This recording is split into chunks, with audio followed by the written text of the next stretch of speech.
할렐루야, 주님의 이름으로 여러분들을 환영합니다. 여러분 연휴 기간 동안도 온 가족이 함께 모여서 예배 드릴 수 있는 믿음의 가정이 되실 수 있기를 주님의 이름으로 축복을 드려요. 1911년 루브르 박물관에서 레오나르도 다빈치의 작품 모나리자가 도난되는 사건이 있었습니다. 이 그림은 2년 3개월 만에 무사히 이 박물관으로 돌아올 수 있었는데요. 이 유리 수리공이었던 빈센초 페루자라는 사람이 범인이었습니다. 그림은 무사히 돌아왔는데 이 신기한 일이 이 일을 계기로 벌어졌어요. 모나리자 그림은 이 도난 사건이 있기 전까지는 루브르 박물관에서 가장 인기가 있는 작품이라든지 사람들이 찾는 그런 작품이 아니었습니다. 그냥 여러 가지 그림 중에 하나, 작품 중에 하나, 그저 그런 작품이었죠. 그런데 이 도난 사건이 일어나면서 이 박물관뿐 아니라 온 세계적으로 사람들이 주목하는 인기 작품이 된 것입니다. 레오나르도 다빈치가 이 모나리자를 그린 지 400년이 넘는 세월 동안 모나리자 이 그림의 예술적 가치를 사람들이 알아주지 않았고 이 그림은 빛을 보지 못했어요. 그러나 도난 사건을 계기로 빛을 보게 된 것입니다. 위기가 오히려 기회가 됐다, 우리가 말할 수 있어요. 성도 여러분, 우리는 위기를 싫어합니다. 저도 위기가 좋진 않아요. 왜냐하면 위기 가운데 망하는 사람도 있고 이 위기를 통해서 인생이 몰락하는 사람도 있기 때문에 그렇습니다. 그러나 같은 위기가 어떤 사람은 몰락의 길로 이끌지만 어떤 사람은 위기를 통해 믿음이 자라는 사람도 있고 그 인생이 빛을 보고 확 피는 사람도 있습니다. 히스기야 어떤가요? 성전문을 열었고 수리했고 유월절 지켰습니다. 그러나 히스기야의 삶이 이토록 오랜 세월 동안 하나님의 백성들에게 은혜가 되는 이유는 무엇이겠습니까? 그의 삶에 위기가 있었고 그 위기를 주의 은혜 속에서 잘 극복해 나갔기 때문에 그렇습니다. 히스기야 왕은 평화를 얻기 위해서 아수르 왕에게 은 300달란트, 금 30달란트를 갖다가 바쳤습니다. 그러나 사기를 당했죠. 아수르 왕은 히스기야를 속였습니다. 군대를 오히려 전진시켰고 남유다의 성읍 46개를 다 차지해버렸어요. 이제 남은 것은 예루살렘 하나뿐입니다. 큰 위기가 찾아왔을 때 히스기야는 하나님의 성전에 들어가서 오늘 말씀처럼 하나님께 기도를 드립니다.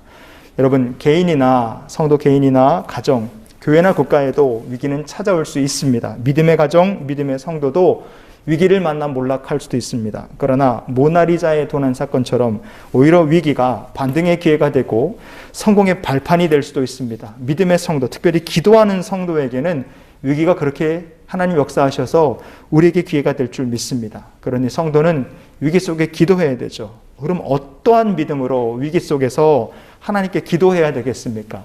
오늘 히스기야의 기도를 통하여 하나님께서 우리에게 주시는 마음을 나눌 수 있기를 원합니다. 자, 첫 번째로 위기 속에서 성도는 어떻게 기도해야 하겠습니까? 먼저 하나님 앞으로 나아가야 합니다. 무슨 일을 하든지 과정이 있고 절차가 필요하죠. 그리고 그 과정과 절차를 잘 지켜야 됩니다. 순서가 필요하죠. 기도하는 것이 답인데 기도하려면 먼저 하나님 앞에 나가야 합니다. 히스기야도 하나님 앞으로 먼저 나갔어요. 열왕기하 19장 1절 말씀에 보시면 히스기야 왕이 듣고 그것을 찢고 굵은 배를 두르고 여호와의 전에 들어가서 그랬습니다. 히스기야는 아수르의 경고와 협박을 받은 다음에 하나님 앞으로 나왔어요. 아수르는 하나님을 조롱하는 말을 잔뜩 늘어놨습니다. 이스라엘과 히스기야를 비웃었어요. 항복해라 협박을 했습니다. 하지만 이런 소리를 들은 히스기야에게는 대항할 수 있는 힘이 없었습니다. 그러니 슬프고 원통하죠. 이런 마음이 가득하여 히스기야는 옷을 찢고 베옷을 두르고 겸손한 마음으로 하나님 앞에 나갔던 것입니다. 성도 여러분, 인생에 큰 위기를 만나게 됐을 때 성도들을 보면 힘이 없습니다. 히스기야 마냥 아무 힘도 가지질 못해요. 마음은 슬프고 그래서 원통합니다. 그러나 뒤늦게 그 인생의 위기 속에서 하나님 앞에 믿음으로 살지 못한 죄송한 마음이 찾아와요. 그래서 위기를 통해 성도가 겸손한 마음을 회복합니다. 하지만 겸손한 마음까지는 회복했지만 감히 하나님 앞에 내가 나가서 하나님 앞에 다시 나가서 기도할 수 있을까? 머뭇거리는 생각이 또 우리와 하나님 사이를 가로막습니다. 바로 그때 우리가 해야 될 일이 무엇이냐? 무조건 하나님 앞으로 나가는 것입니다. 호세아 6장 1절을 보시면요. 오라 우리가 여호와께로 돌아가자. 여호와께서 우리를 찢으셨으나 도로 낫게 하실 것이요 우리를 치셨으나 싸매어 주실 것임이라. 아멘. 우리의 죄가 너무나 명백합니다. 맞아 죽어도 시원치 않을 죄인인 걸 내가 알아요. 그렇다 할지라도 우리가 하나님께로 돌아가면 용서해 주십니다. 하나님께로 돌아오라 말씀하셨기 때문에 그래요. 자, 돌아오라 말씀하셨으니 돌아가면 됩니다. 그럼 어떻게 돌아가면 되겠습니까? 죄 짓던 모습 그대로 똑같이 죄악을 안고 돌아가는 것이 아니라 이렇게 돌아가면 됩니다. 이사야서 55장 7절 말씀을 보시면요. 악인은 그의 길을, 불의한 자는 그의 생각을 버리고 여호와께로 돌아오라. 그리하면 그가 긍휼히 여기시리라. 우리 하나님께로 돌아오라. 그가 너그럽게 용서하시리라. 아멘. 악인의 길, 불의한 생각을 우리가 내려놓고 하나님께로 돌아가면 됩니다. 무조건 돌아가는 거예요. 그러면 그가 긍휼히 여기시고 너그럽게 우리를 용서해 주신다 말씀하고 있습니다. 이 말씀을 기억하신다면 하나님 앞으로 무조건 나가시는 성도들이 되시기를 바랍니다. 인생의 위기 가운데서 하나님 앞으로 나가고, 그리고 하나님 앞에 나가면 어떤 일이 벌어지는 분명히 알고 하나님께로 돌아가시는 성도들이 되시기를 바라요. 이런 일이 벌어집니다. 스가랴서 1장 3절에 보시면 너희는 내게로 돌아오라. 만군의 여호와의 말이니라. 그리하면 내가 너희에게로 돌아가리라. 만군의 여호와의 말이니라. 아멘. 우리가 여호와께로 돌아가면 하나님께서 또한 우리의 삶에 들어오십니다. 우리와 함께 하십니다. 이게 복 중에 제일 큰 복이 아니겠습니까? 그러니 위기 속에서 성도가 할 일은 무엇이냐? 기도하는 것이고, 기도하기에 먼저 하나님 앞으로 무조건 나가는 것입니다. 이 위기, 인생의 위기가 찾아왔다면 하나님께로 나가시는 우리 모두가 될 수 있기를 원합니다. 자, 두 번째로 위기 속에서 성도는 어떻게 기도해야 하겠습니까? 중보 기도를 또한 부탁해야 합니다. 성도는요, 위기 속에서 하나님 앞에 나갑니다. 그리고 기도해야 되죠. 그러나 혼자 기도하는 것이 아니라 중보 기도를 또한 부탁해야 합니다. 열왕기하 19장 4절 말씀에 보면요, 당신은 이 남아있는 자들을 위하여 기도하소서 하더이다 하니라 그랬어요. 히스기야는 이사야 선지자에게 사람들을 보내서 중보 기도를 부탁합니다. 북이스라엘은 아수르의 손에 이미 멸망했어요. 남유다는 46개의 성읍이 아수르의 손에 점령당한 상태입니다. 남은 것은 예루살렘 하나밖에 없어요. 예루살렘마저 함락이 된다. 그러면 하나님께서 아브라함과 다윗에게 주셨던 언약도 같이 다 끝나는 겁니다. 그래서 히스기야는 남은 자들을 위하여 기도해 달라 이렇게 이사야 선지자에게 부탁을 한 거예요. 여러분, 왜 위기의 시대일수록 우리는 교회 공동체를 더 중요하게 여기고 교회를 돌봐야 되겠습니까? 교회 공동체를 통해서 내 영혼이 위로받고 내 신앙이 성장하기 때문에 그래요. 그래서 우리는 교회가 서로에게 선한 영향력을 끼치는 공동체가 되고 건강한 교회가 될 수 있도록 계속해서 기도해야 됩니다. 좋은 교회, 건강한 교회를 통해서 내 믿음도 온전해지고 자랄 수 있기 때문에 그래요. 하버드 대학교의 니콜라스 크리스타키스라는 분이요, 사회 연결망에 숨겨진 영향력이라는 연구를 했습니다.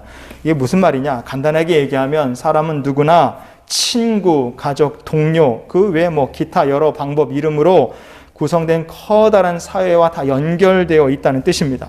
복잡한 인간관계죠. 그러나 그 복잡한 인간관계 속에서 사람은 다른 사람들로부터 알지 못하는 사이에 영향을 주고 받는다는 뜻입니다. 예를 들어서 친구가 비만이다. 그러면 2년에서 4년 사이에 내 체중이 늘어날 가능성이 45%나 높아진다고 합니다. 그런데 나의 친구의 친구가 비만이에요. 그럼 어떻게 되느냐? 그렇다 할지라도 내 체중이 늘어날 확률이 10%가 높아진다고 합니다. 만약에 내 친구가 담배를 피는 흡연자다. 그럼 나도 담배를 피게 될 확률이 61%나 높아진다고 합니다. 그럼 내 친구의 친구가 담배를 핀다면 어떻게 될까? 그래도 내가 담배를 피게 될 확률은 11%나 높아진다고 합니다. 행복한 사람과 좋은 인간관계로 내가 연결이 되어 있다. 그러면 나 자신이 행복해질 확률은 15%가 상승합니다. 그리고 내 친구의 친구가 행복한 삶을 산다. 그러면 내가 행복한 삶을 살 가능성이 또한 6% 정도 늘어난다고 합니다. 우리말에는 이웃 사촌이 땅을 사면 배가 아프다 이런 말도 있죠. 한국 사람들이 불행한 이유는 물질이 없어서 불행한 것이 아니라 오히려 생각의 문제가 더 크다고 생각합니다. 대한민국은 물질이 없어서 가난한 나라가 아니죠. 저는 여러 나라를 다녀본 건 아니지만 제가 가본 나라 중에서 대한민국과 비교해서 특별히 와, 이 나라 잘 산다 그렇게 느낀 나라는 사실 별로 없었습니다. 미국의 뉴욕에 갔을 때 뉴욕 가보고 이거 생각보다 이렇게 번화가를 가봐도 생각보다 와, 대단하다 이렇게 느낀 적이 별로 없었어요. 우리나라 강남이나 아니면 잘 사는 동네 가보면 미국 뉴욕이나 강남이나 별 차이 없어 보입니다. 대한민국은 생각보다 굉장히 잘 사는 나라고 엄청나게 잘 먹고 사는 나라입니다. 그런데도 행복하다는 사람들이 좀 적어요. 왜냐? 인간관계에서 우리가 알지 못하는 사이에 부정적인 생각, 그리고 질투, 시기심 이런 것들을 우리가 은연중에 서로 전염되고 전파하며 살고 있기 때문에 그렇다고 생각합니다. 디모데후서 2장 17절에 보면 그들의 말은 악성 종양이 퍼져나간과 같은데 그랬어요. 망령된 말과 행동, 경건하지 않은 삶은요, 악성 종양과 같습니다. 순식간에 퍼져나갑니다.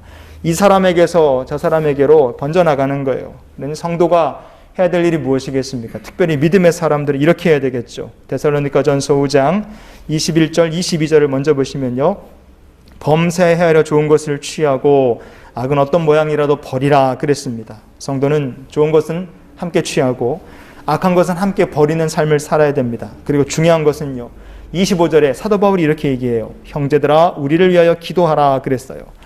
바울 사도는요, 기회가 있을 때마다 교회와 성도들에게 중보 기도를 계속 부탁했습니다.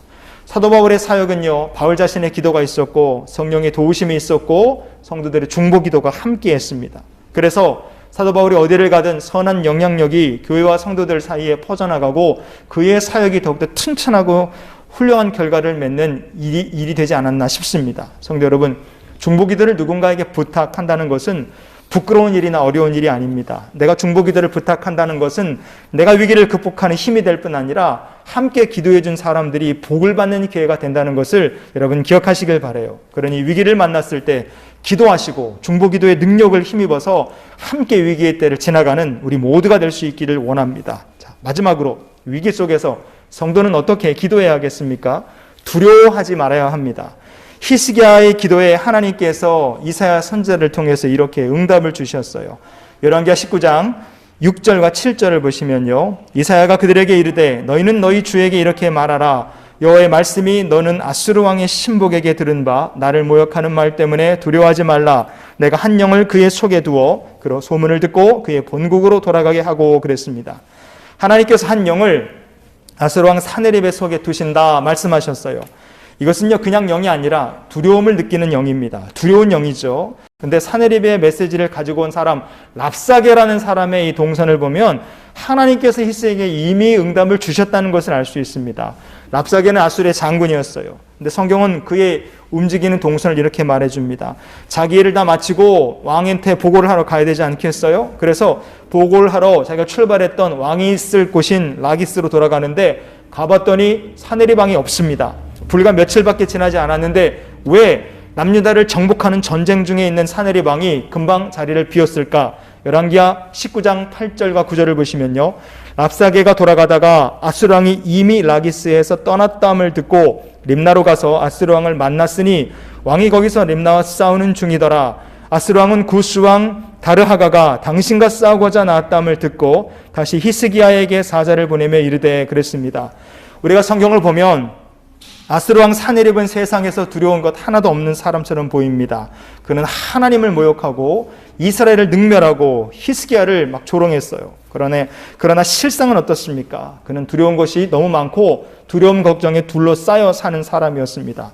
하나님께서 한 영을 주셨다 그랬죠. 하나님께서 말씀하신 그대로 이사야를 통해 말씀을 주신 그 순간에 이미 아수르 왕의 마음속에 한 영이 들어가 있었습니다. 두려움의 영이죠. 구스가 애굽을 정복하면 어떻게 되나? 아수르 왕이 이미 라기스에서 떠났다는 이 말씀을 보면 두려운 마음에 사네립은 얼마 남지도 않은 남유다의 정복을 끝내지도 못하고 바로 구스 사람들을 막으러 갈 수밖에 없었다는 것을 볼 수 있습니다. 큰 소리를 빵빵 치고 두려울 것이 없어 보였지만 그는 이미 두려움에 염려에 끌려다니는 삶을 살고 있었던 것입니다. 하나님께서 말씀하신 그대로 다 되었다는 것을 이 당시에 히스기야만 알지 못했던 거예요. 그러나 시간이 지나면서 하나님께서 이 모든 것이 말씀대로 되었다는 것을 그의 삶에 알려주셨습니다. 성도 여러분, 우리는 히스기야의 삶을 통해서 한 가지 중요한 영적 교훈을 잊지 말아야 됩니다. 하나님 역사하시고 말씀하신 대로 됩니다. 그러니 성도는 무엇을 해야 됩니까? 두려워하지 말고 하나님의 말씀을 담대히 붙잡는 성도가 될 수 있기를 원합니다. 창세기 15장 1절 말씀에 보면요, 아브라함아 두려워하지 말라. 나는 내 방패요 너의 지극히 큰 상급이니라. 아멘. 인생의 위기 가운데서도 성도는 두려워하지 말아야 됩니다. 왜냐? 하나님께서 우리의 큰 방패가 되시고 상급이 되시기 때문에 그래요. 나의 방패요 상급이 되시는 하나님을 의지하여 두려움 없이 주와 동행하는 믿음의 성도들이 되시기를 바랍니다. 요한계시록 1장 17절 말씀에 그가 오른손을 내게 얹고 이르시되 두려워하지 말라 나는 처음이요 마지막이니 아멘. 우리의 삶의 위기와 두려움이 가득하다 할지라도 여전히 피 묻은 손으로 우리를 붙들고 계시는 주님이 계십니다. 우리의 처음이요 마지막이 되시는 예수님께서 성도들과 지금도 함께 하십니다. 그러니 여러분 인생의 위기 가운데 있다 할지라도 주님께서 오른손으로 나를 붙들고 계시다는 것을 꼭 기억하실 수 있기를 바라요. 오늘 말씀을 정리해 봅니다. 여러분 인생에 지금 위기 가운데 딱 빠져 있는 것 같으십니까? 하나님 앞으로 무조건 나오시기를 바랍니다. 인생의 위기가 찾아오셨습니까? 기도하시길 바랍니다. 혼자 기도하지 마시고 중보 기도하며 믿음의 공동체, 믿음의 성도들과 함께 하나님 앞으로 나가시기를 바랍니다. 그리고 두려워하지 말고 역사하실 하나님, 우리의 삶에 반드시 승리를 주실 하나님과 함께 동행하시고 하나님의 때를 기다리며 믿음으로 말미암아 승리하시는 귀한 성도들이 다 되시기를 주님의 이름으로 축원을 드립니다. 이번 한 주간도 주님과 동행하실 수 있기를 축복해요. 같이 기도하시겠습니다. 전능하신 아버지 하나님, 한 주간도 사랑하는 성도들 무슨 일을 만나든지 우리 주님 앞으로 먼저 나가게 하시고 기도하며 또한 중보 기도의 능력으로 승리하는 주의 백성들이 되게 하옵소서. 그리고 역사하실 하나님의 때를 두려워하지 말고 담대히 기다릴 수 있는 믿음을 우리 모두에게 허락하여 주시옵소서. 오늘 예물을 구별해드린 성도들의 귀한 손길과 저들의 경영하는 사업과 가정과 자녀들을 축복하시고 하나님께서 축복의 분깃이 되어 주셔서 하나님을 자랑하는 축복의 간증자들이 다 되게 하여 주시옵소서. 이제는 우리를 사랑하신 우리 구주 예수 그리스도의 크신 은혜와 하나님 아버지의 크고 놀라우신 사랑과 성령님이 함께 동행하시며 내주 교통 역사 충만케 하시는 은혜가 지금부터 영원토록 주님과 동행할 것을 결단하며 나가는 이 귀한 성도들의 앞날과 가정과 삶 위에 주님의 축복과 은혜가 지금부터 영원토록 함께 하시기를 축원하옵나이다. 아멘.